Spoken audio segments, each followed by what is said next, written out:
PGA Tour 2K25 is the first game in the series in a couple years. My time with it has felt as thoroughly whelming as I can remember while doing a review.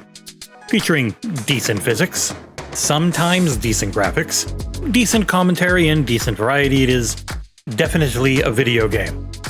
I ran into some crazy crashing issues tied to whenever I use the Xbox UI that may or may not affect you as well. But hey, let's dig into the little bit of good, lots of mediocre, and occasionally pretty bad parts of this game in the XboxEra review of PGA Tour 2K25.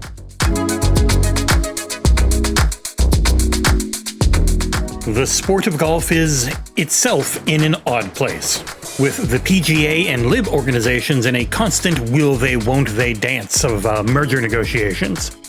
2K swooped in a few years ago to grab the PGA rights from EA and have put out a couple of okay titles. 2K25 continues the tradition with a competent if boring version. You have a large number of courses, including the return of player-created variants. The golfer selection is minuscule, with barely a handful of real-world athletes on hand. Tiger Woods is your main attraction, with Chris McDonald of Happy Gilmore fame making an appearance as well, aka Shooter McGavin. One of the bigger new features in the series is the availability of the majors. It's kinda nuts to think they weren't ever in before, but you can play them now. Also, for some reason, you get PGA Tour 2K23 included when you buy this game.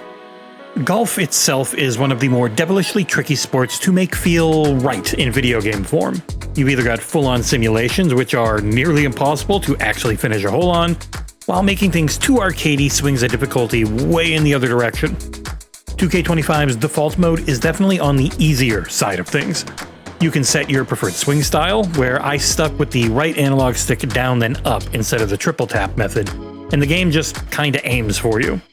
Pressing the Y button zooms you into that current aim location, and if you want a very quick playthrough through 18 holes, you can finish an entire course in 20 minutes while staying under par if you just use their aiming.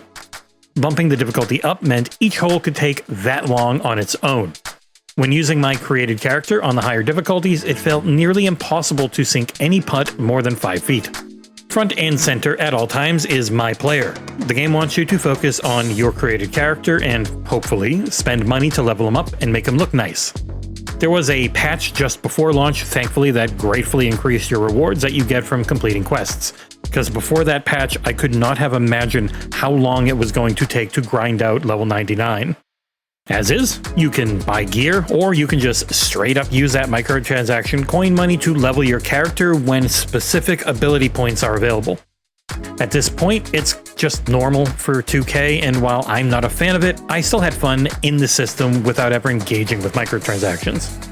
You also have multiple online modes, including Top Golf. I got into a couple of matches and things ran well enough.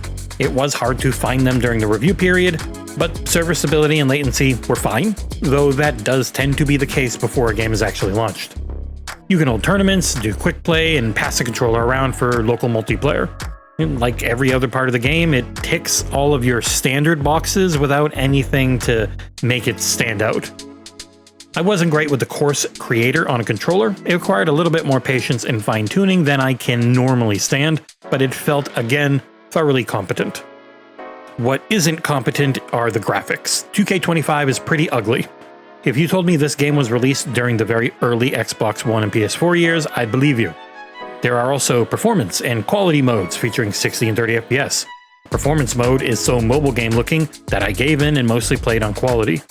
Even there, the game's courses look kinda mediocre. The grass density, the texture quality, the crowd density and look, it's a little shocking, though I guess the game is on Unity, so not that much.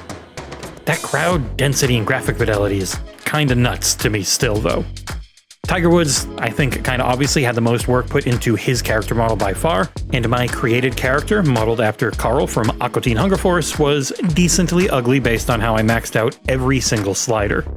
The commentary features one guy, and he's not talking like he's on TV, he's talking into your soul. I found it a little off-putting over time that it wasn't mimicking TV at all, it's just this guy in your head telling you how you are doing as you golf. It's like if the caddy had an earpiece and was just full over the top of praise or derision based on what you did. Finally getting on that crashing issue, I counted over 50 of them during my review period. According to BR, it was not an issue for anyone else that they knew of. I was playing on Xbox, and anytime I used any part of the UI while playing, the game was guaranteed to freeze. It would also crash outside of those situations, but it was mostly during UI use, like taking a screenshot or using the in-game keyboard. It happened on multiple Xboxes in my home, both off and online. Whether this ends up being a pervasive issue on the platform will remain to be seen post-launch. Wrapping things up, PGA Tour 2K25 is a golf video game. It's neither offensive nor special in any way, but it can be shockingly expensive versus the amount of content and quality on offer. Starting at $70 and going all the way up to $120, I guess if you haven't played a round of video game golf in a really long time, it might be worth a go if you can split the cost with some friends. Outside of that, and especially if the crashing issues are a thing for you, it's going to be really tough to recommend.